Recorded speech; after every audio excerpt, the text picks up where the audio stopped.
안녕하세요. 오늘 여러분과 함께 깊이 파헤쳐볼 주제는 바로 전자담배입니다.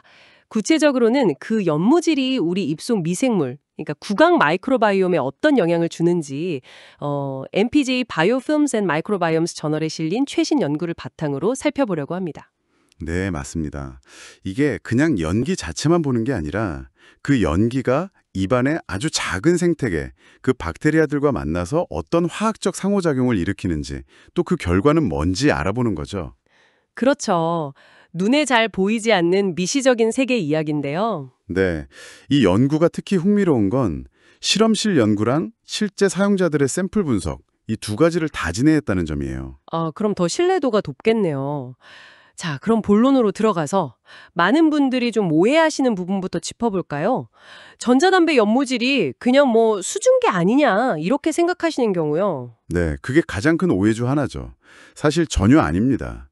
연구진이 성분을 분석해봤는데 니코틴이 없는 제품에서도요, 수백 가지 화학물질이 검출됐어요. 수백 가지요. 니코틴 없는 것도요? 네. 그리고 그중에는 잠재적으로 해로울 수 있는 물질들도 포함되어 있었고요. 그러니까 니코틴 유무를 떠나서 전자담배 에어로졸은 그 자체로 매우 복잡한 화학물질 혼합물이라는 거죠. 우리가 아는 뭐 프로필렌 글리콜이나 글리세린 말고도 다른 것들이 많다는 거군요. 그렇죠. 그런 기본 성분 외에도 가열 과정에서 포스젠이나 파랄데하이드 같은 부산물이 생길 수도 있고요. 문제는 이런 성분들이 얼마나 다양하게 들어있는지 또 얼마나 위험한지가 명확하게 잘 안 알려져 있다는 겁니다. 그렇군요. 그런데 더 놀라운 건요. 입안의 박테리아들이 이 화학물질들을 그냥 받아들이는 게 아니라 이걸 대사시킨다는 점이었어요.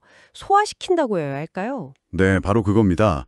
박테리아가 이걸 분해하면서 완전히 새로운 화합물, 즉 대사산물을 만들어낸다는 거죠.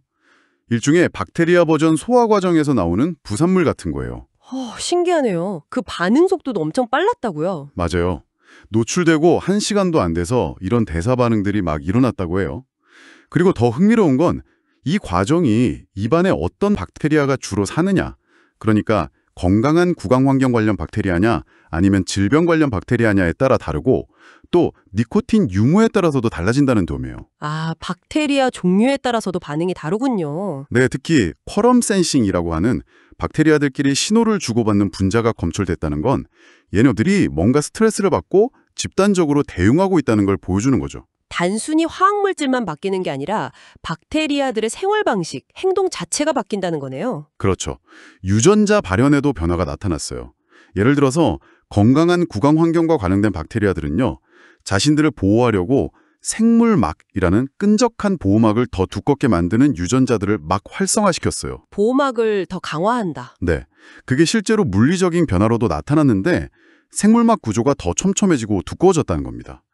이게 뭐 외부 공격에 대한 방어일 수도 있지만 반대로 생각하면 유해 물질을 오히려 가둬두거나 양체질로 플라크 제거를 더 어렵게 만들 수도 있겠죠. 그래서 충치 위험 증가랑 관련될 수도 있다? 뭐 이런 얘기가 나오는 거군요. 네, 연구진은 그런 가능성을 대하고 있습니다. 반면에 잇몸 질환 같은 문제와 연관된 박테리아들은 좀 다른 전략을 썼어요. 그쪽은 어떻게 반응했나요? 질병 관련 박테리아들은 항생제에 대한 내성을 키우거나 아니면 독성 물질을 만들어내는 그런 유전자들을 더 활발하게 작동시키는 경향을 보였어요. 항생제 내성이요. 그건 좀 걱정되는데요. 감염 치료가 어려워질 수도 있다는 거잖아요. 맞습니다. 상당히 우려스러운 부분이죠. 근데 여기서 제가 정말 중요하다고 생각하는 포인트는 이런 모든 반응들, 그러니까 스트레스 반응이나 생물막 변화 같은 것들이 니코틴이 들어있는 제품뿐만 아니라 그 니코틴이 전혀 없는 제품에서도 비슷하게 나타났다는 거예요. 네, 바로 그 점입니다. 이 연구가 던지는 가장 중요한 메시지 중 하나일 수 있어요. 니코틴 자체가 문제가 아니라 어쩌면 그 액상의 기본 성분인 글리세롤이나 프로필렌 글리콜 같은 습윤제들이 이런 미생물 변화의 주된 원인일 수 있다는 거죠. 그럼 니코틴 제로라고 해서 무조건 안전하다고 볼 수는 없다는 거네요. 그렇죠. 니코틴 프리가 무해하다는 그런 일반적인 생각에 좀 의문을 제기하는 결과입니다.